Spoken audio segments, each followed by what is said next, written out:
Welcome to the next trio of videos, and what we're going to be doing over the course of these videos is taking what we've done so far in a very visual context of vectors and moving it on to a numerical, concise way of working with them.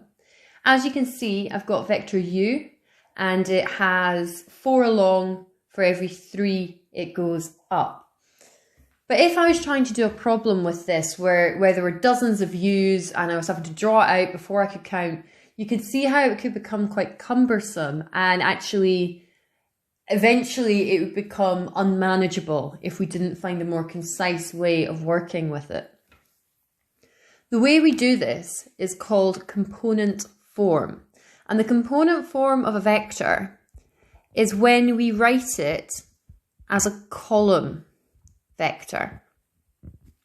So as you can see, what it looks like almost a coordinate is written here, except from it's flipped the other way and there's no comma in the middle. That is actually a very important point, that if you get it written like that, you need to know that is a vector, and you need to know that when it's written like this, that it is a coordinate.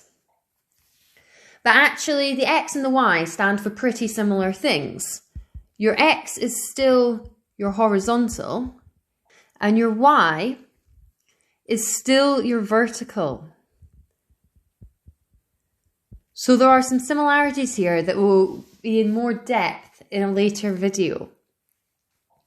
But as it is, this is how we write our vectors, with the x on top, the y down below. So when we write out vector u, we write vector u underscore equals, what's the horizontal movement? The horizontal movement was 4. And what was the vertical movement?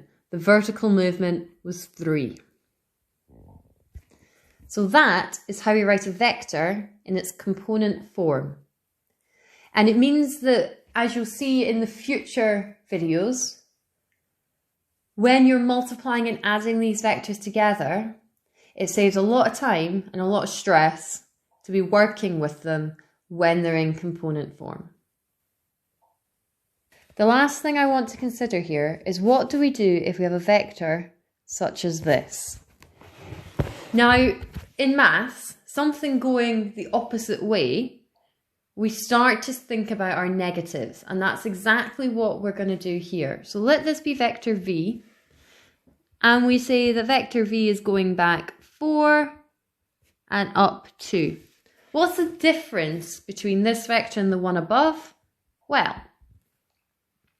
we look at it as its x and we look at it as its y. So the x value, we began over here and we are moving backwards 4. So that is going to be negative 4.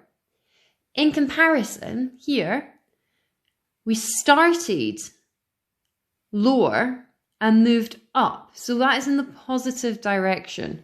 So that too is going to be positive. Similarly, what if we had this vector here? Well, it went down 2 and then it went back 2. So this vector w is going to be negative 2, negative 2. So if your vector is moving along the y-axis or the x-axis in the negative direction, that part of your vector is going to be a negative value.